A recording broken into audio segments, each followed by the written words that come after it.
লন্ডনের ব্যস্ততম শহরতলি ওয়েস্টমিনিস্টারে প্রতিদিন হাজার হাজার মানুষের পদচারণা, আর ঠিক সেখানেই দাঁড়িয়ে আছে একটি বিশাল প্রাসাদ, এক ইতিহাস, এক রাজ্য, এক প্রতীক, বাকিংহাম প্যালেস। এই ভবন শুধুমাত্র প্রাসাদ নয়, এটি একটি জীবন্ত থিয়েটার, যেখানে প্রতিদিন রাজকীয় ইতিহাস লেখা হচ্ছে। কে হবেন রাজা বা রানী, কিভাবে হবেন, এইসব নাটকীয় ঘটনার পেছনে নীরব সঙ্গী হয়ে রয়েছে এই প্রাসাদ।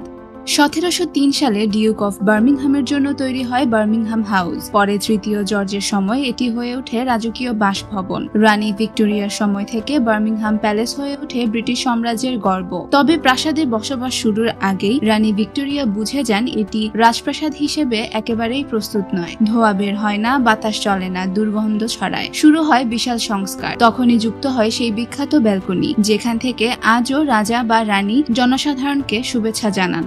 দ্য মলের দিকে মুখ করে থাকা এই প্রাসাদে প্রতিদিন কাজ করেন প্রায় 450 জন কর্মকর্তা। এখানে রয়েছে 19টি স্টেট রুম, 52টি রাজকীয় শয়নকক্ষ, 92টি অফিস এবং 78টি টয়লেট। এমনকি টয়লেটেও ব্রিটিশ ঐতিহ্যের রাজকীয়তা খুঁজে পাওয়া যায়। প্রাসাদের grand staircase, throne room, music room এবং রয়্যাল গ্যালারি এইসব কেবল ইতিহাস নয়, এক একটি জীবন্ত শিল্পকর্ম।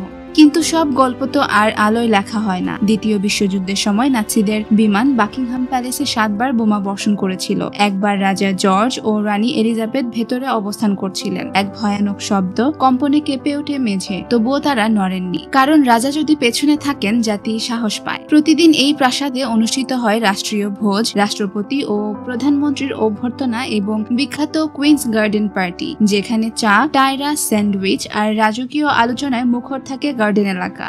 তবে বাকিংহাম প্যালেস শুধুমাত্র একটি প্রাসাদ নয়, এটি একসাথে একটি রাজনৈতিক অফিস, একটি সাংস্কৃতিক প্রতীক। এই প্রাসাদ আজ শুধুমাত্র রাজপরিবারের নয়, এটি জনগণের। এটি একটি ঐতিহাসিক ভবন, যা শুধু ইতিহাসই নয়, একটি জাতির চেতনাকেও তুলে ধরে।